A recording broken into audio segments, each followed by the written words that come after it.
For us, the journey has not been a very straightforward journey. So we were early Cosmos community members and have been early believers and believe in the application chain thesis as well, which is, what does that mean? That means that, each big application can potentially have its own chain, and we kind of see that thesis play out. For example, Osmosis DEX has its own chain now. DYDX is moving away from Ethereum onto Cosmos and will have their own DYDX chain on which their pStake operates. Why did we, believe in the app chain philosophy? If we look at monolithic blockchains like Solana, Ethereum, they're very general purpose blockchains that want to attract all kinds of different use cases. So you'll have some gaming apps, DeFi apps, and NFT applications. But for us, what we wanted to do was have a very targeted use case. And for that, having an app chain allows us to tweak parameters like, finality and things like that, which allows us to create certain use cases that may not be possible on other L1s or may not be possible on other L2s as well. In terms of our story itself, we started late in 2019 in the bear market. It was very difficult to fundraise. That's how Audit 1, our validator arm, was born, where we started running validator nodes as a way to generate revenue. We used that revenue to pay salaries to the team. And basically that helped us to build persistence.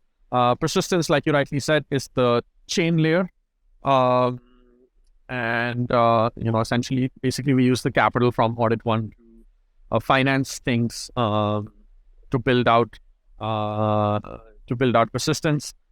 Initially, the problem that persistence was trying to solve was more around trade financing, around commodity trading, or bringing real world assets on chain.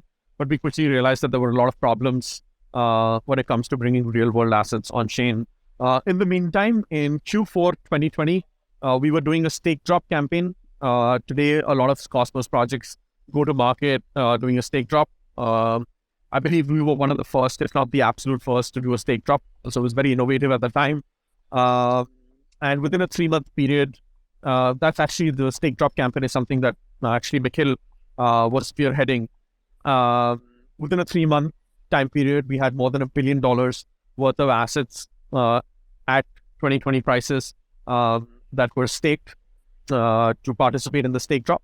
And that gave us an insight that there was a huge demand from end users to generate additional yields from already staked assets. And that's what, around that time is when the Chorus 1 report on liquid staking came out as well.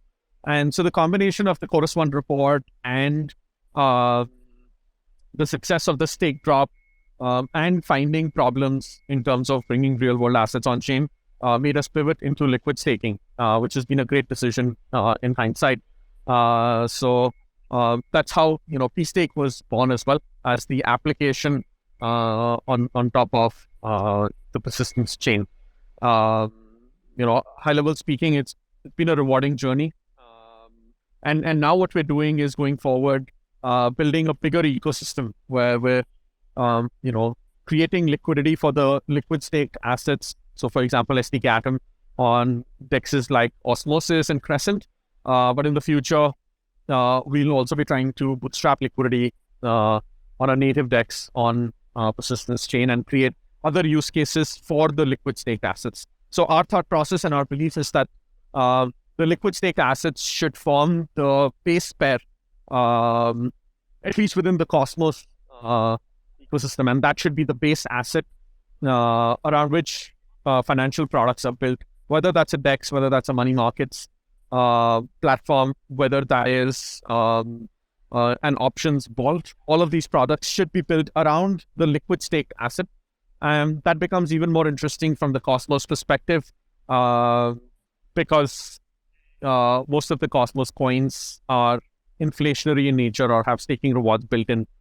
So high level, that is to give you an overview of how the journey has been and where we're going as well.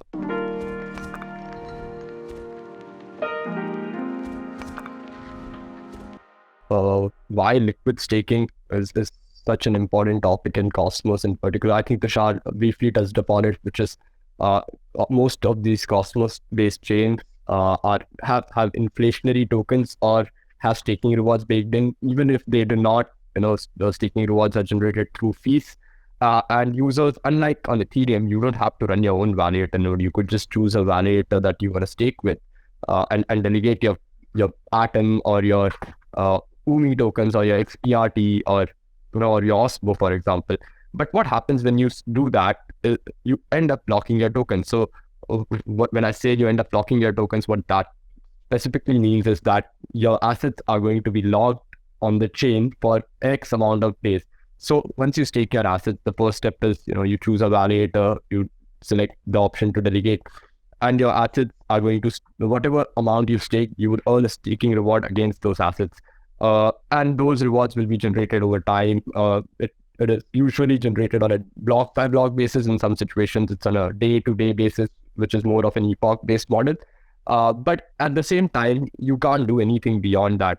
Your assets are only earning staking rewards. So when we were looking at 2020 during the DeFi summer, which is when we actually started working on pStake, we could see the yields in DeFi being super high, and most of it was unsustainable. But we also saw a lot of sustainable yield opportunities, which was more around borrowing and lending and all those things, right? So you could see those opportunities in DeFi. But when you were holding Atom, for example, your assets were just sitting there, generating about 7 to 8% at the time.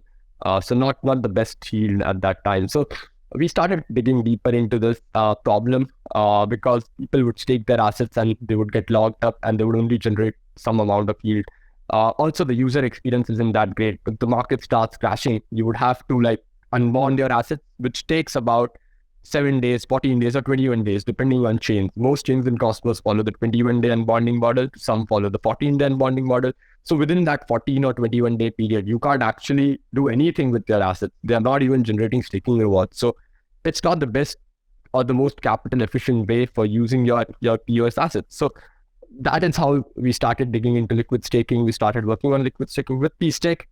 It is a very simple application. You come onto the platform, you have, for example, Atom, you stake your Atom. pStake would basically deposit it. So users deposit it on pStake, which then delegates it across 62 validators that pStake governance chooses. So pStake token holders can decide which validators, the user's assets get staked with. And you just distribute those assets across a lot of these validators to generate staking rewards. But at the same time, when the user deposits their atoms, they receive a different token, which we call STK Atom. So STK Atom is the liquid stake derivative, or LSDs as people like calling it these days. STK Atom is the LSD that you receive.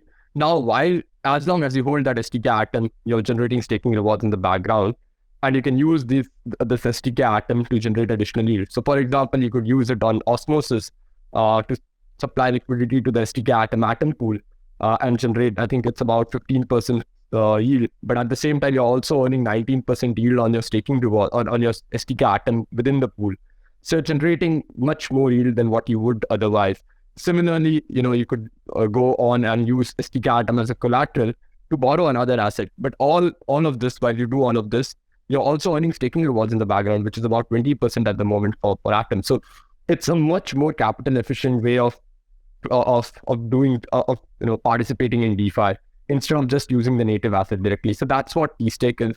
Our goal is to make sure that STK assets at some point in the future become the base assets in POS and DeFi. And to do that, what Persistence is doing is focusing on a chain which has applications that allow you to, similar to how you have a lot of DeFi use cases for native assets, we see a market for DeFi applications that are catered to not just native assets, but liquid stake derivatives as the base asset. So using STK Atom as collateral and doing some exciting things with that. By using STK Atom in a pool on a DEX to do more exciting.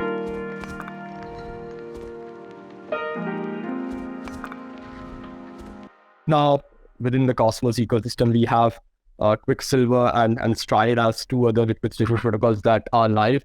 Quicksilver is live for Stargaze. I'm not sure if they're live for Cosmos yet. But the core value proposition that pStake brings is not just within pStake, but also the value of the assets that that we receive from pStake. So when we say, first of all, we work with three principles in mind. Number one being security, number two being user experience, and number three being utility, in that particular order. So we really make sure that whatever we are building is as secure as humanly possible. So going through multiple rounds of audits, making sure that we have monitoring in place, ensuring that if anything goes south, we are able to look at that. We are notified at the very moment something goes wrong, but trying to ensure that it never comes to that being our priority. Number two is, like I said, user experience. So when we talk about user experience, what are some of the things, most people, when you look at LSDs or liquid staking protocols, what you would look at is on the front end, it all looks the same. You deposit your assets, you receive a derivative. You use that LSD wherever you want to. But what you do not look at is how the protocol works. So how pStake works is slightly different to some of the other competitors that we have, starting with making sure that your assets, number one, do not get slashed, or if they do, it does not affect you in a big way. So when I say that, what do I mean by that? So in POS, when you stake with a validator, because it's proof of stake, if the validator is a malicious validator or has some downtime, which means they are not producing blocks, they would get slashed. And some of the stake, so for example, if a validator has $1 million worth of stake, and they maliciously sign a block, which let's say they have a double signing situation, what would happen is a portion of this $1 million would get slashed and burned from supply. So users lose some money or some assets that they stake. What happens here with pStake is that we want to make sure that even if a validator gets slashed, it does not affect the users in a big way. This is an inherent risk with staking. Slashing, it is not that common, especially double signing is not very common. But downtime slashing, wherein the validator node is not running or is not up, that can happen to anyone.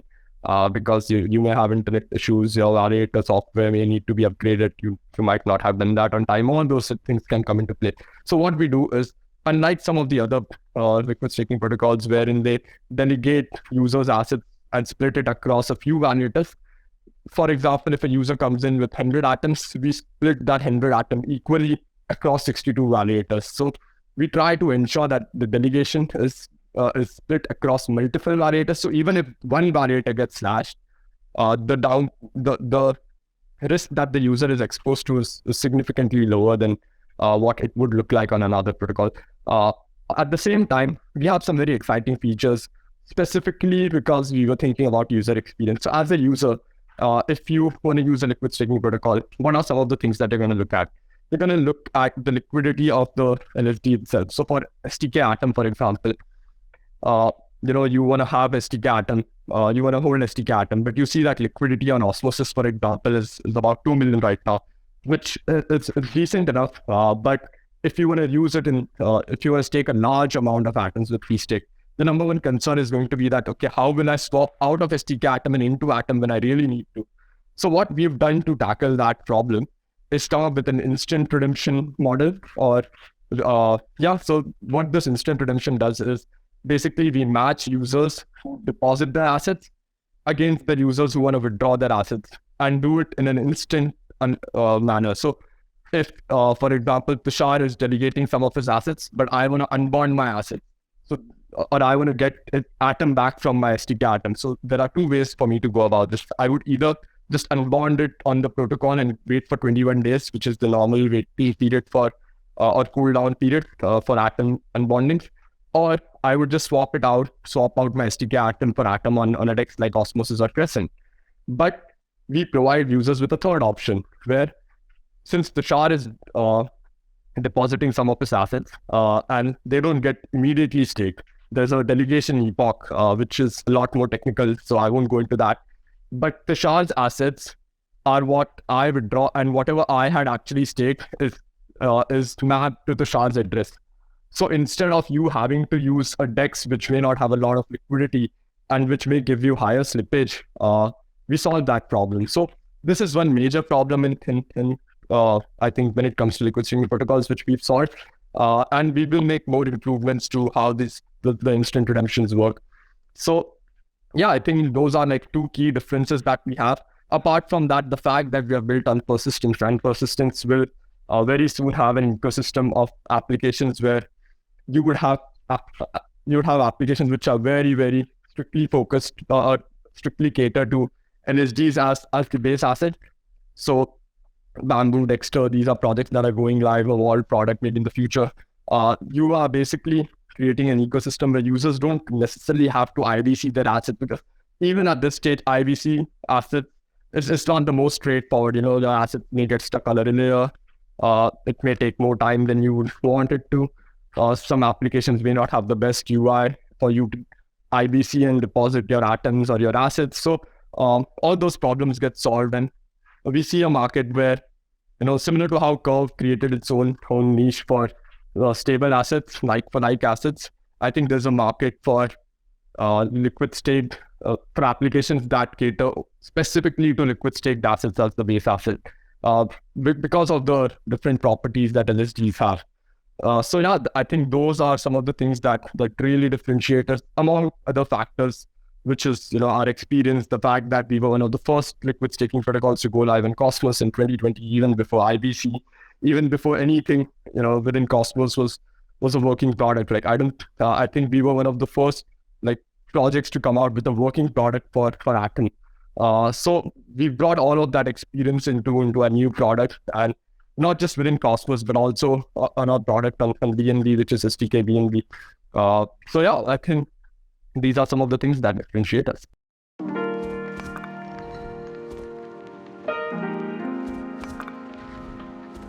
Already touched upon this in the previous answer, where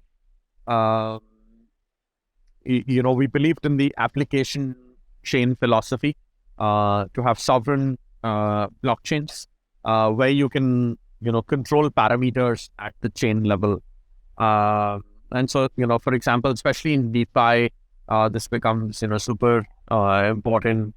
So for example, to have high throughput or fast finality at the chain level, especially in moments of distress. For example, if you have a borrowing lending application on your chain, and the price is falling and liquidations are happening, you want a chain that can have that throughput as well as that finality. So from our perspective, that app chain philosophy, along with interoperability with other blockchains, is something that appealed to us. Like you already highlighted, we were early believers and early builders in Cosmos at a time when even proof of stake itself was not that big. When we started building, we literally had two options. We were believers in POS, and at that time there were only two POS chains that were live, Tezos and Cosmos. And after having done technical due diligence, we felt that Cosmos had much better tech, and also had more of a grassroots developer community. So, of course, from a high level perspective, I don't think Cosmos has the best BD team, but because there are enough believers,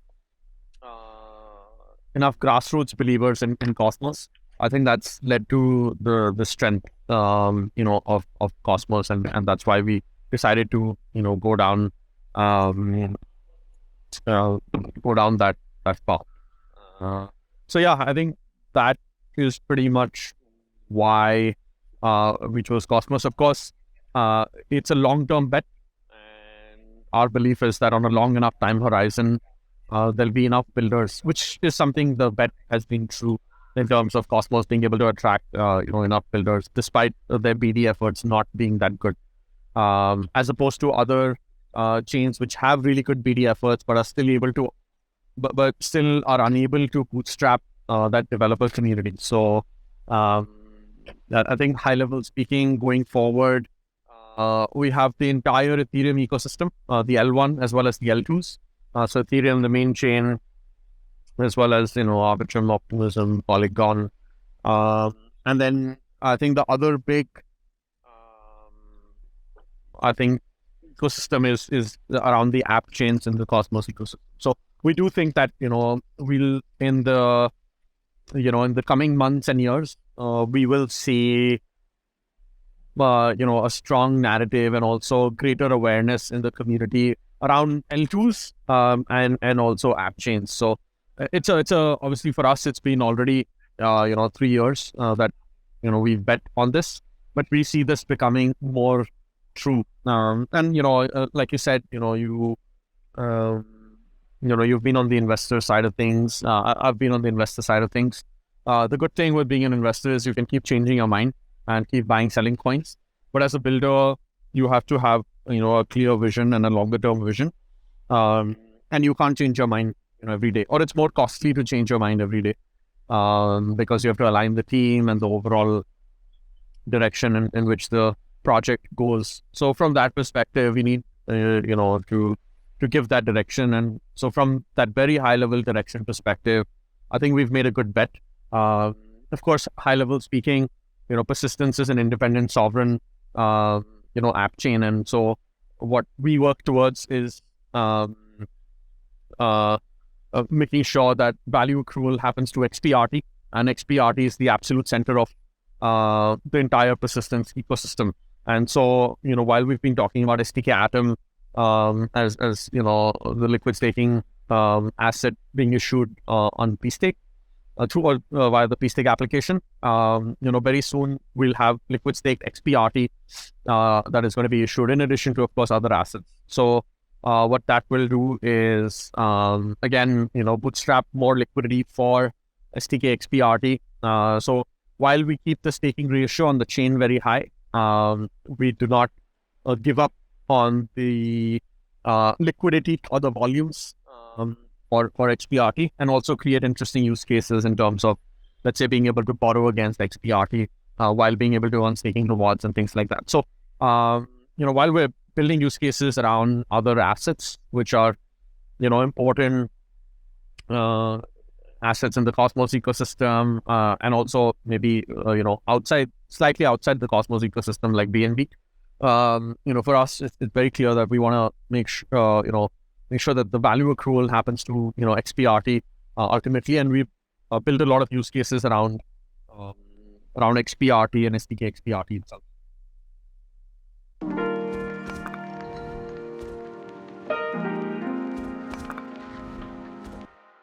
Our thought process was that persistence protocol or persistence network or persistence chain is actually a very small part of the persistence ecosystem.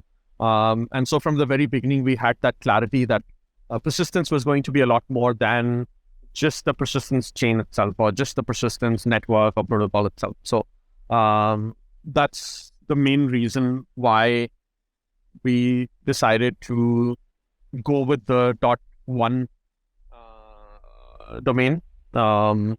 Also at some level, we like being number one. So no, I'm joking. But yeah, the main reason was because, our thought process was that, persistence is almost like the mothership or the umbrella project. And you have within that, you have, persistence chain and, everything that the chain does, and also have interesting ecosystem applications like pStake.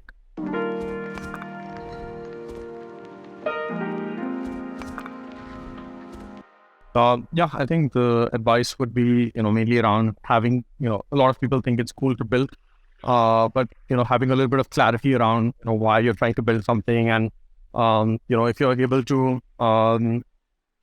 absorb a lot of the volatility that this industry provides, because it's not easy to build in this industry. So, really going deep and figuring out for yourself if, you're okay to deal with things going up and down. Yeah, I would just add on to what Tushar said, and it's very much like building a startup in public. So that's not usually what happens when you have a startup. It's usually after traditional companies go public, is this when they are answerable to the community. In crypto, it's slightly different, where you have to answer to the community from day one and listen to their feedback, incorporate those feedbacks, and make certain changes. I think you need to have a very thick skin and have a lot of clarity in order to get to a point where you can actually build onto your vision without burning out, without getting tired, because it's super easy in this industry to get tired and burnt out, or you just don't feel motivated enough if you're not looking after yourself. So really looking after your physical, mental health, and at the same time, going after the market really aggressively, and just building in a more sustainable manner as well, while you go out aggressively to have that longevity.